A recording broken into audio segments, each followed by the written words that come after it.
மக்களுக்கு நல்லது பண்றதுக்கு அரசியலுக்கு வாங்கடா, கொள்ளை அடிக்கிறது கொலை பண்றதுக்கு மாடா அரசியலுக்கு. ஹலோ மக்களே, நம்ம மிஸ் வெல்கம் டு ஜஸ்டாகர், வெல்கம் டு அனதர் வீடியோ. தூங்கி எந்திரிச்சு பார்த்தா திடீர்னு வீடியோ 1 லட்சம் தாண்டி போயிட்டு இருக்கு. நேற்று போட்ட வீடியோ அப்படி ரொம்ப நல்லா பிடிச்சிருக்கோ உங்களுக்கு? இல்லை ஒருவேளை அதிமுக வந்து சேர்ந்தால் நல்லாயிருக்குன்னு சொன்னால அந்த கோஷ்டி நிறையா பார்க்குதா அப்படின்றது எனக்கு தெரியல. பட் சந்தோஷமாக இருந்துச்சு 1 லட்சம் அந்த வீடியோ கிராஸ் ஆனதுக்கு. உங்கள் எல்லாருக்கும் நன்றிகள். சரி, இந்த வீடியோவில் நம்ம என்ன பார்க்க போகிறோம் பார்த்தோம்னா, நாளைக்கு தளபதி அவர்கள் சிஎம்மாக பதவி ஏற்கணும். ஆனால் இன்னமும் கூட்டணி வந்து அமைஞ்ச வார்டு இல்லை. இந்த பக்கம் நம்ம யார் தமிழக வெட்டி வழங்குவோம். ஆனால் இந்த பக்கம் ஒருத்தர் எதிர்கட்சியாக இருக்கும்போது அரசியலில் வந்து செம்ம ஸ்டானக்கியத்தனமாக செயல்படும். யாருன்னு பார்த்தீங்கன்னா நம்ம தீய சக்தி திமுக. அந்த வேலையை அவங்க ரொம்ப சாலிடாக ஆரம்பிச்சிட்டாங்க.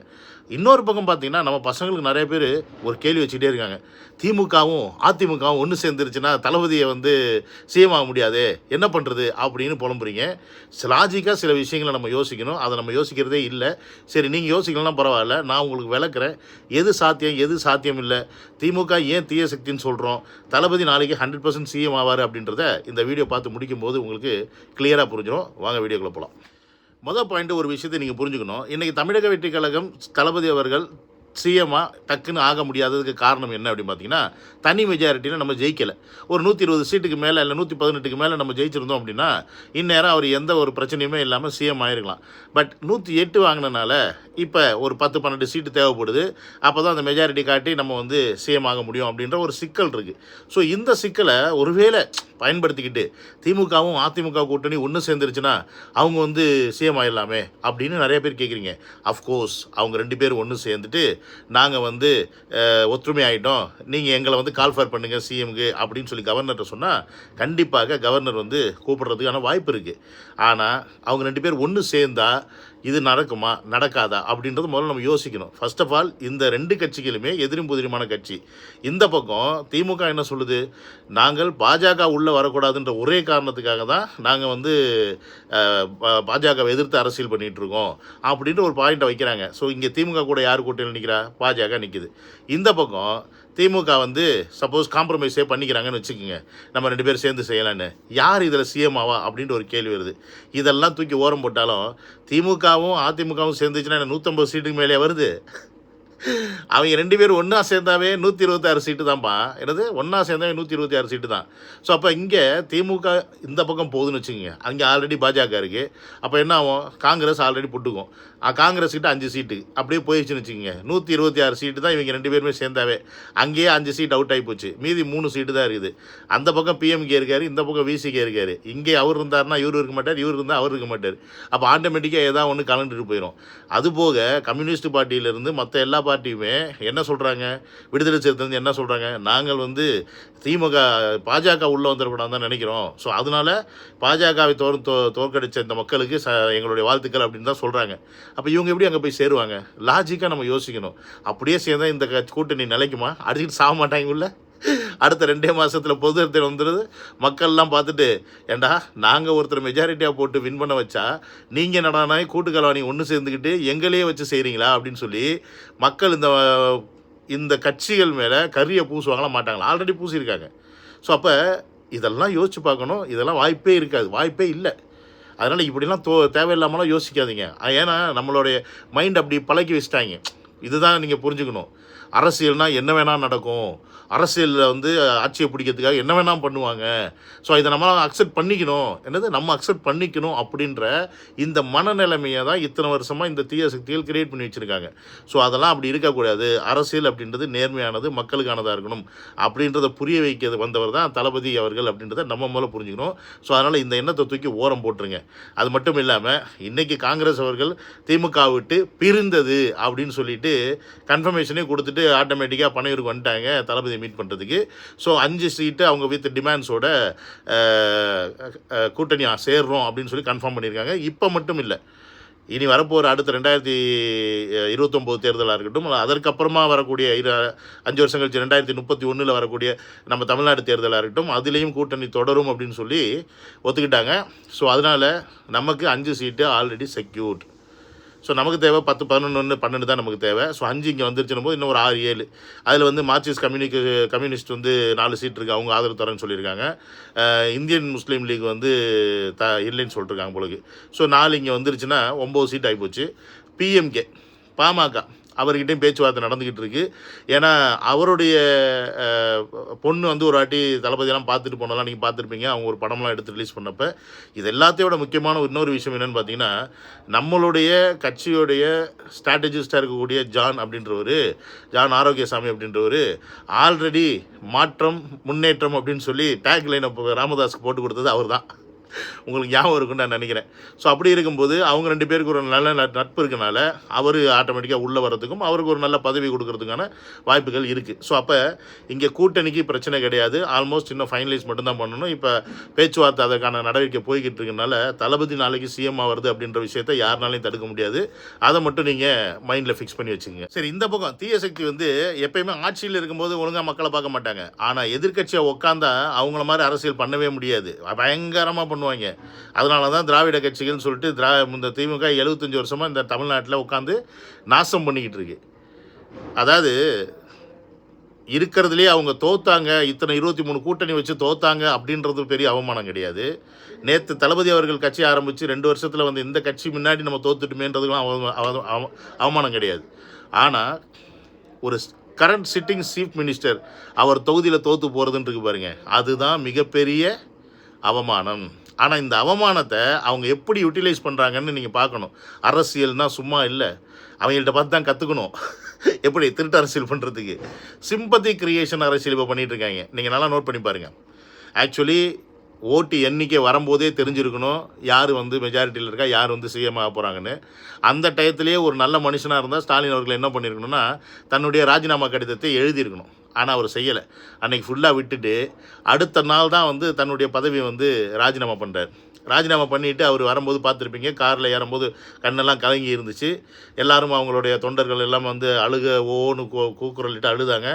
உண்மையை சொல்ல போனால் அவர் அந்த மாதிரி ஃபீல் பண்ணும்போது எனக்கே வருத்தமாக தான் இருந்துச்சு. நான் கூட இன்ஸ்டாகிராமில் வீடியோ போட்டிருந்தேன், அவங்களுக்கு வந்து கிண்டல் பண்ணாதீங்க வைக்காதீங்க அப்படின்னு. வருத்தப்படுங்க, ஆனால் அனுதாபப்படாதீங்க மக்களே. அனுதாபம் மட்டும் பற்றாதீங்க. அனுதாபப்பட்டீங்கன்னா முடிஞ்சு. ஏன்னா அவர் ஒரு சிஎம்மாக இருந்தவர் தோற்று போயிட்டார் அப்படின்னும் போது வருத்தப்படணும், அது பிரச்சனை இல்லை. அதுவும் நம்ம 75 வருஷம் கட்சிகள் அப்படின்னு சொல்கிறோம், 75 வயசு ஆயிடுச்சு அவருக்கும். அப்போ இந்த நேரத்தில் இப்படி ஒரு தோல்வியை வந்து சந்திக்கிறார், அதுவும் அவரோட தொகுதியிலே சந்திக்கிறார் அப்படின்னும் போது நம்ம வருத்தப்படலாம். ஆனால் அனுதாபப்படாதீங்க. ஏன்னா அவங்க நல்லவர்கள் கிடையாது. அவங்க இதையும் அரசியலாக தான் பார்ப்பாங்க. இதை முடிச்சுட்டு நேராக அப்படி எங்கே போகிறாரு, கொளத்தூர் போகிறாரு. நன்றி சொல்ல போகிறாரா மக்களுக்கு, ஓட்டு போட்ட மக்களுக்கும் ஓட்டு போடாத மக்களுக்கும் நன்றி சொல்ல போகிறாருன்னு சொல்லிட்டு கொளத்தூரில் போய் பயங்கரமான ஒரு சிம்பத்தி கிரியேட் பண்ணுறாங்க. பின்னாடி பார்த்தீங்கன்னு வச்சுக்கோங்க, அந்த மண்டை யார், சேகர் பாபு. ஒட்டு மொத்தமாக இந்த ஆளை போட்டு முடித்ததே அவன் தான். பின்னாடி நின்று ஒப்பாரி வைக்கிறாப்புல அந்த ஆள். ஸோ இந்த மாதிரி இவங்க வந்து சிம்பத்தி கிரியேட் பண்ணுவாங்க. ஸோ அதனால் தயவு செஞ்சு கவுந்துடாதீங்க, இவங்க சிம்பத்திக்கெல்லாம் கவுந்துடாதீங்க. இந்த தீய சக்திகள் தமிழ்நாட்டை விட்டு போகணும் அப்படின்ற நேரம் வந்துருச்சு. ஸோ அதற்கான முன்னெடுப்பாக தான் இன்றைக்கி தமிழக வெற்றி கழகம் அப்படின்ற ஒரு கட்சியை தமிழனாக இருக்கக்கூடிய தலைவர் விஜய் அவர்கள் ஆரம்பித்து இன்றைக்கி மக்கள் மனசில் இடம் பிடிச்சி மக்கள் அவர் ஓட்டு போட்டு இன்றைக்கி அவரை நாளைக்கு அவரை சிஎம் ஆக்க போகிறோம். ஸோ அதனால் மிகப்பெரிய ஒரு சாதனையை நம்ம பண்ணியிருக்கோம். புரியுதுண்ணா? நமக்கான அரசியல் தலைவரை நம்ம வந்து ஒருமித்த மனதோடு தேர்ந்தெடுத்திருக்கோம் அப்படின்றத நம்ம பெருமைப்படணும். அட் த சேம் டைம் இப்போ நமக்கு அவர் சிஎம், அவர்கிட்ட தான் இனிமேல் நம்மளுடைய பிரச்சனைகள் எதாக இருந்தாலும் சொல்லணும். அந்த கட்சிகளில் இருக்கக்கூடிய நபர்கள் ஏதாவது தப்பு பண்ணாங்க அப்படின்னா அதை சுட்டுக்காட்ட வேண்டிய பொறுப்பும் நமக்கு தான் இருக்குது. புரியுதுங்களா? ஆட்சி வந்துருச்சு, அதிகாரம் வந்துருச்சு அப்படின்னோடனே ரோட்டில் இருந்துட்டு கலாட்டா பண்ணுறது, பஸ்ஸை போட்டு மறிக்கிறது, ஃபங்க்ஷன் பண்ணுறது, இந்த மாதிரி ஈத்தரமான வேலைகள்லாம் தீய சக்திகள் செய்வாங்க. நம்ம பசங்க யாரும் செய்யாமல் பார்த்துக்க வேண்டியது உங்கள் பொறுப்பு. உங்கள் ஏரியாவில் அப்படி எதாவது நடந்துச்சு அப்படின்னா நீங்கள் அதை இம்மீடியட்டாக எப்படியாவது அங்கே இருக்கக்கூடிய பொறுப்பில் இருக்கக்கூடிய நபர்களுக்கு தெரியப்படுத்துங்க. இதை இவங்களே கூட செஞ்சுட்டு கூட நம்ம இடத்துக்கு பழைய போடுவாங்க. புரியுதுங்களா? ஸோ அதனால் இந்த மாதிரி வாய்ப்புகள்லாம் இருக்குது. அந்த விஷயத்தை நீங்கள் வந்து மறந்துடாதீங்க. தயவு செஞ்சு திமுக மேலே அனுதாபப்படாதீங்க, வருத்தப்படுங்க. முடிஞ்சு போச்சு, வந்துட்டாங்க, முடிஞ்சு போச்சு, இனி ஒன்றும் பண்ண வேண்டாம். பட் அனுதாபம்லாம் படாதீங்க. ஸோ அது மட்டும் இல்லாமல் இப்போ திமுக என்ன பண்ணுதுன்னா, தான் ஆல்ரெடி 23 கட்சி கூட்டணியோடு இருக்கிறோம், இருந்தும் 73 சீட்டு தான் வாங்கியிருக்கோம் அப்படின்னும்போது, இப்போ காங்கிரஸ் அங்கேருந்து வெளியில் வந்துருச்சு தமிழக வெட்டிக்கழகத்தில் சேர்றதுக்கு. உடனே இவங்க என்ன பண்ணுறாங்கன்னா, சென்டிமெண்டல் அட்டாக். எப்படின்னா வந்து, நம்பிக்கை துரோகம் செஞ்சுட்டீங்க, இவ்வளோ நாள் நம்ம 10 வருஷம் கூட்டணியாக இருந்த கட்சியை இப்போ டக்குன்னு உடச்சிட்டு போகிறீங்களே அப்படின்னு சொல்லி நம்பிக்கை துரோகம் பண்ணிட்டு தான் வந்து ஒரு விஷயத்தை வந்து பதிவு பண்ணுறாங்க. இப்படி தான் வந்து மற்ற எல்லா கட்சிகளையும், அதாவது அவங்க கூட கூட்டணி வச்சிருக்க கட்சிகளையும் அதே மாதிரி சென்டிமெண்ட் சொல்லி தான் வந்து உட்கார வச்சுருப்பாங்க.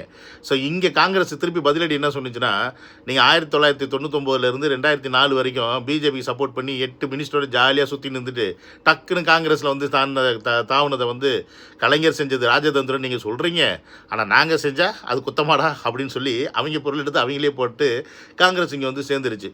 ஸோ இந்த நேரத்தில் உண்மையாலுமே விசிகா தான் தன்னுடைய மிகப்பெரிய ஒரு இடத்தை இழந்துருச்சு அப்படின்னு சொல்லணும். அது ஏன், எதுக்காக இவ்வளோ பெரிய லாக்கில் போய் அவர் உட்காந்துருக்கான்னு தெரியல, வேறு எதுவும் சிக்கலில் மாட்டிக்கிட்டாங்களான்னு தெரியல. ரொம்ப ரொம்ப ரொம்ப விருப்பப்பட்டு விசிகாவை வந்து தமிழக வெட்டிகளும் கூப்பிட்டது. கிட்டத்தட்ட வந்திருந்தாங்க அப்படின்னா 10-20 சீட்டு கிடச்சிருக்கும். இந்நேரம் எத்தனை சீட்டில் ஜெயிச்சிருப்பாங்க, ஒரு மினிஸ்டர் பதவி கிடச்சிருக்கும், ஒரு பெரிய பொசிஷன், ஏன் டெபுட்டி சிஎம் கூட கிடச்சிருக்கலாம். ஆனால் இது எல்லாத்தையும் விட்டுட்டு திமுக கூட நிற்கிறார் அப்படின்னா ஏதோ ஒரு சிக்கலில் அவர் மாட்டிக்கிட்டார் அப்படின்றது நல்லாவே நமக்கு புரியுது. அது இந்த வன்னி அரசு, பன்னி அரசா, அவன் பேர் என்ன, அவங்க கூடலாம் அவன் தான் ஏதோ ஒன்று பண்ணியிருக்கான்னு நினைக்கிறேன். அவன் கூட சேர்ந்ததுலேருந்து இவர் மாட்டிக்கிட்டாருன்னு நினைக்கிறேன். தன்னுடைய மக்களுக்கான நலனை இத்தனை வருடமாக திராவிட கட்சியிலிருந்து முழுசாக பெற்றுத்தர முடியாத திருமாவளவன் அவர்களுக்கு ஒரு மிகச்சிறந்த வாய்ப்பு ஒன்று வந்துச்சு தமிழக வெட்டிக்கழகத்தில் சேர்ந்ததை செய்கிறதுக்கு. ஏன்னா இன்றைக்கி தமிழக வெட்டிக்கழகம் தான் உண்மையாலுமே சமத்துவமான கட்சி. இவங்க சொல்லிக்கிறாங்கல்ல திமுக, நாங்கள் வந்து சமத்துவமான எல்லாருக்குமான கட்சி திமுகன்னு, அது இப்படி கிடையாது. இன்றைக்கி அதிகமான இடங்களில் வந்து எம்எல்ஏவாக ஜெயிச்சிருக்கிறது தமிழக வெட்டிக்கழகத்தில் நிற்கக்கூடிய அந்த தனித்தொகுதியில் நிற்கக்கூடிய அந்த நபர்கள். ஸோ தனித்தொகுதி அப்படின்னும் போதே உங்களுக்கு தெரியும், சிறுபான்மையினர், தலித், இந்த மாதிரி எல்லாருமே அதில் வந்துடுவாங்க. ஸோ இங்கே அவங்க யார் என்னன்னு கூட பார்க்கலாம், ஆனால் அவங்கள ஜெயிக்க வச்சுருக்காங்க மக்கள். இதுலேருந்து என்ன புரியுது, விஜய் அவர்கள் தான் இங்கே வந்து ஜாதி மதம் பேதம் இது எல்லாமே பார்க்காத ஒரு தலைவராக இருக்கிறாரு. அவர் முகத்துக்காக அங்கே நிற்கிறது யாருன்னு கூட போய் பார்க்காம அவங்கள போட்டு ஓட்டு போட்டு ஜெயிக்க வச்சுருக்காங்க. அந்த இடத்துல எல்லா கம்யூனிட்டி மக்கள் இருப்பாங்கள்ல, இருந்தாலும் அவரை ஜெயிக்க வச்சுருக்காங்கன்னா அப்போ அந்த இடத்துல நம்ம ஜாதி பார்க்கல, மதம் பார்க்கல, அவர் என்ன இனம் பார்க்கல. ஸோ இதை தான் ஒரு தலைவர் செய்யணும், இதை தான் தலைவர் வந்து நிலைநாட்டியிருக்கார். ஸோ அப்போ எப்படிப்பட்ட ஒரு தலைவராக வந்து விஜய் அவர்கள் உருவெடுத்திருக்கார் அப்படின்றத நம்ம முதல்ல புரிஞ்சுக்கணும். அதே ஒரு திருவிகா நகர்லாம் பார்த்திங்கன்னா ஒரு பெண் வந்து கர்ப்பிணியாக இருக்காங்க, அவங்க ஜெயிச்சிருக்காங்க. அதாவது அடிமட்ட ஒரு வாழ்க்கை வாழக்கூடிய அந்த பெண்மணி வந்து இன்றைக்கி ஜெயிக்கிறாங்க அப்படின்னா யாருக்காக, தளபதின்ற அந்த ஒற்றை முகத்துக்காக. ஸோ ஒரு தலைவர் மேலே மதிப்பு வர்றது அப்படின்றது அவர்கள் நடந்துக்கிற முறை, அவங்க என்ன மாதிரியான விஷயங்களை முன்னெடுத்து வைக்கிறாங்கிறத பொறுத்து தான். இந்த 2 வருஷத்தில் தளபதியுடைய அரசியல் பயணம் நம்ம பார்த்துருக்கோம். பல தடைகளுக்கு நடுவில், இந்த தீய சக்திகளின் தடைகளுக்கு நடுவில் தன்னை வந்து நிலைநிறுத்தி இன்றைக்கி தன்னுடைய இடத்தை வந்து தளபதி அவர்கள் பிடிச்சிருக்கார். இது ஆரம்பம். ஆனால் இனிமே தான் சேலஞ்சே இருக்குது தளபதிக்கு. அடுத்த 5 வருஷம் என்ன பண்ண போகிறார், இனி சிஎம் ஆனோடனே எந்த மாதிரி விஷயங்களில் கையெழுத்து போட போகிறார் அப்படின்ற கேள்விகள் இருக்குது. ஏன்னா அவர் முன்னாடி 10 லட்சம் கோடி கடன் இருக்குது தமிழ்நாட்டில். என்னது 10.5 லட்சம் கோடி கடன் தமிழ்நாட்டில் இருக்குது. இந்த கடனை எப்படி அடைக்க போகிறார், மக்களுக்கு எப்படி அவர் சொன்ன விஷயங்களை செய்ய போகிறார், என்ன மாதிரியான வளர்ச்சியை கொடுக்க போகிறார் அப்படின்றத இனி வரப்போகிற இந்த 5 வருஷத்தில் நாம் பார்க்க போகிறோம். ஸோ அவர் கேம் ஸ்டார்ட்ஸ் நவ் அப்படின்னு சொல்லி இந்த வீடியோ முடிச்சுக்கிறேன். See you on another video. Love you all. Take care. Bye bye.